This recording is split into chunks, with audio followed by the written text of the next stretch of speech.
انبیاء کے ساتھ کتابیں، آخری نبی اللہ کے محبوب صلی اللہ تعالیٰ علیہ وسلم، اور آخری کتاب کلام اللہ قرآن مجید، یہ تحریف سے پاک ہے۔ قرآن کس کا کلام ہے پہلے یہ پتہ ہونا چاہیے۔ قرآن کا تعارف قرآن کی زبانی جتنا سورہ شعراء میں ہے کہیں بھی نہیں۔ مختلف جگہ قرآن عربی لقوم یعلمون، انا انزلناہ فی لیلۃ القدر لا یاتیہ الباطل من بین یدیہ ولا من خلفہ تنزیل من حکیم حمید، یہ مختلف جگہ پر قرآن کا تعارف ہے، لیکن مجھے سورہ شعراء میں جو قرآن کا تعارف ملا ہے ایک ہی جگہ، وہ پورے قرآن میں ایسا اور کہیں نہیں۔ یہ میرا دعویٰ نہیں، یہ میری اپنی جستجو کے مطابق میری بات ہے، ہو سکتا ہے اس سے بھی بہتر کہیں قرآن میں آیا ہو۔ یہ کس کا کلام ہے؟ پہلا سوال ہے کہ یہ بھائی کس نے بھیجا ہے؟ یہ پہلا سوال ہے۔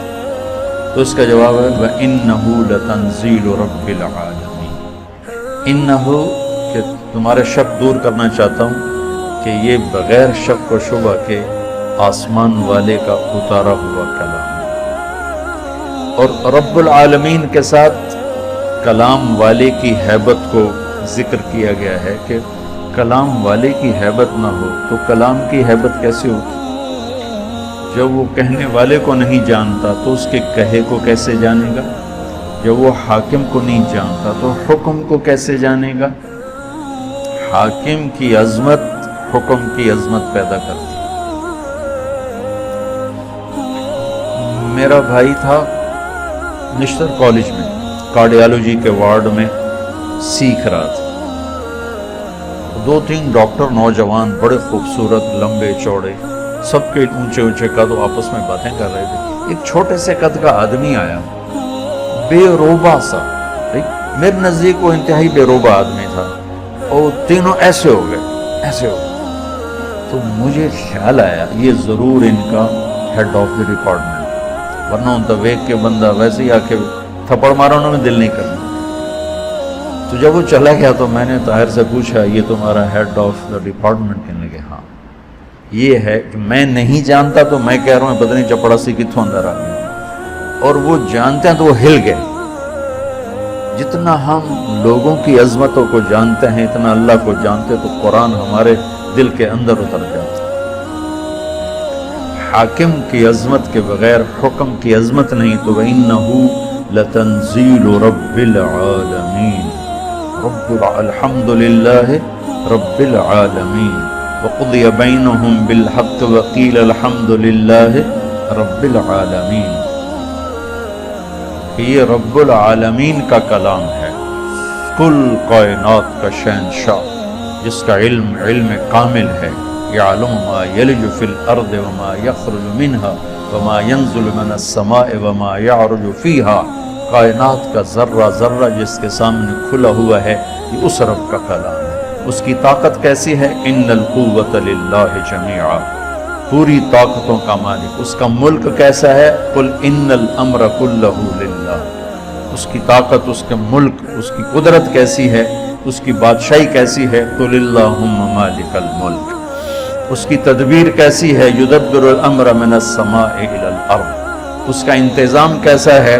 لا تاخذہ لا یعودہ حفظہما، نظام چلاتا کیسے ہے؟ لا تاخذہ سنۃ ولا نوم، ہر ایک پر اس کی نظر کیسی ہے؟ لا یعزب عن ربک من مثقال ذرہ، اندھیرے میں اجالے میں کوئی فرق تو نہیں پڑتا؟ تو نہیں، سواء منکم من اسر القول ومن جہر بہ ومن هو مستخف باللیل وسارب بالنہار۔ تو وہ ایک ہی وقت میں ساری کائنات پر ایسا حاوی ہے کہ نہ غافل ہے، نہ جاہل ہے، نہ ظالم ہے، ظلم سے پاک ہے، جہل سے پاک ہے، غفلت سے پاک ہے۔ فَإِنَّهُ يَعْلَمُ السِّرَّ وَأَخْفَى، اتنا علم کامل ہے کہ زور سے بولو تو سنتا ہے، آہستہ بولو تو سنتا ہے، ہونٹ بند کر کے بولو اسے بھی سنتا ہے۔ میں نے ہونٹ بند کیے، میں نے کچھ کہا، میرے کانوں نے نہیں سنا، اللہ کہتا میں نے سنا ہے۔ تو پہلی بات یہ ہے کہ دل کو اللہ کی عظمت سے بھرنا ہوگا، تب قرآن کی عظمت آئے گی۔ اور ہم تمہیں جیسے پڑھاتے ہیں وہ ہوتا ہے قانونی طریقہ، اصطلاحی طریقہ۔ تو وہ اللہ کی عظمت تو نہیں آتی، اللہ کی پہچان ہو جاتی ہے، عظمت نہیں آتی، جو قرآن میں ہلاتا نہیں۔ میں نے جو عربی شروع کی تھی اس لیے کہ تم قرآن کے ساتھ جڑ جاؤ۔ اللہ کرے میرا یہ خواب میرے مرنے سے پہلے پورا ہو کہ میں ایک ایسی جماعت تیار کروں جن کے دل دماغ پر قرآن کی بادشاہی، جو تمام اکابر اسلام کی عزت احترام ہمارے اوپر فرض ہے، لیکن ہم قرآن سے جڑے ہوں اور اللہ کے محبوب سے جڑے ہوئے ہوں، کہ تمہارے اوپر سیرت کی چھاپ ہو، تم دیکھو تو سیرت کی نگاہ سے اور قرآن کی نگاہ سے، تم بولو تو قرآن اور سنت کے انداز سے، تم سوچو تو قرآن اور سیرت کے انداز سے۔ اس سے ہم بہت دور ہیں، ہم ذرا اکابر میں ہی پھنسے ہوئے ہیں، اس سے بھی بہت دور ہیں۔ حاشا وکلا کوئی میری مراد اکابر اسلام سے کوئی برگشتہ کرنا نہیں ہے، ان کے ذریعے ہمیں ہدایت ملی ہے، لیکن بھائیو ابو حنیفہ جیسی ہستی کہتی ہیں کہ ہم رجال و نحن رجال، کہ جب آئے گی ابراہیم نخی پر اور حماد پر تو پھر ہم رجال و نحن رجال۔ اللہ کے نبی کی بات 100% لیں گے، صحابہ کی بات دیکھیں گے، جو اس میں راجح ہوگی وہ لیں گے، لیکن جب آئے گی بات طاؤس پر اور مکحول پر اور ابراہیم نخعی پر اور حماد پر تو پھر ہم رجال و نحن رجال۔ کیا خوبصورت بات، یہ نہیں کہ انہوں نے تکبرن کا، ان پہ وہ بھی جستجو کریں گے، ہم بھی جستجو کریں گے۔ اللہ کی عظمت اللہ کے تذکروں سے زندہ ہوتی، پھر قرآن کی عظمت پیدا ہوگی۔ وَإِنَّهُ لَتَنزِيلُ رَبِّ الْعَالَمِينَ۔ یہ لایا کون ہے؟ اللہ تو آسمانوں پر ہے، نبی ہماری زمینوں پر ہیں، تو یہ کون لایا ہے؟ تو اس کا جواب ہے نزل بہ الروح الامین۔ کس کا کلام ہے؟ انہ لتنزیل رب العالمین۔ کون لایا ہے؟ نزل بہ الروح الامین، جبریل فرشتہ۔ کس کے پاس آیا ہے یہ کلام؟ کس کے پاس آیا ہے؟ علی قلبک، یہ ہمارے نبی پاک صلی اللہ علیہ وسلم کے دل پر اترا ہے۔ علی قلبک، آپ کے دل پر اترا ہے، پھر لفظ بن کر آپ کی زبان سے نکلا ہے۔ اللہ کا کلام الفاظ میں بند نہیں، اس کی کوئی تشبیہ نہیں۔ صرف بخاری شریف کی روایت سے آپ لوگ جب پڑھو گے بخاری تو مثل سلسلۃ الجرس، یا رسول اللہ آپ پہ وحی آتی ہے، کیسی ہوتی ہے؟ کہ بس جیسے گھنٹی کی آواز ہو، ایسے ہوتی گھنٹی کی آواز۔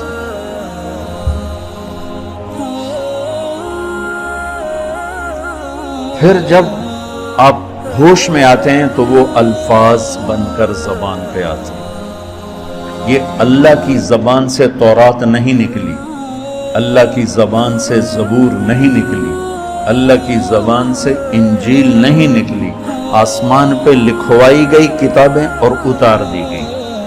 کلام وہ ہوتا ہے جو زبان سے ادا ہو۔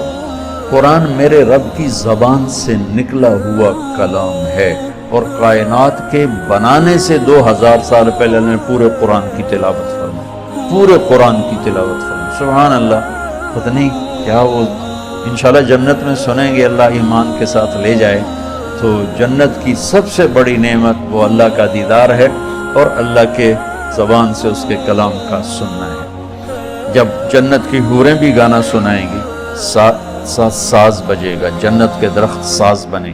پھر داؤد علیہ السلام سنائیں گے تو جنت کے ساز درخت ساز بن کے بجیں گے۔ ہمارے نبی سنائیں گے تو جنت کے درخت ساز بن کے بجیں گے۔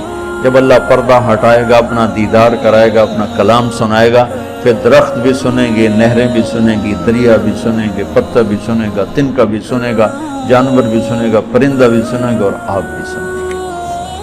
ایمان والے بھی سنیں گے، ایمان والیاں بھی سنیں گے، تو اس میں ایسے گم ہوں گے کہ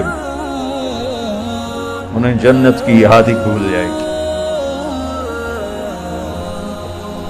تو تورات زبان سے نہیں نکلی، انجیل زبان سے نہیں، زبور زبان سے نہیں، لکھوائی گئی، اس سے تو تبدیل ہو گئی اور وہ مٹ گئی۔ اگر وہ اللہ کی زبان سے نکلی ہوتی تو کبھی اللہ کے کلام کو بدلا نہیں جا سکتا، اللہ کی ہر صفت ناقابل تبدیل ہے، اللہ کی ہر صفت ناقابل تبدیل ہے، اللہ کی ہر صفت تغیر تبدل سے پاک ہے۔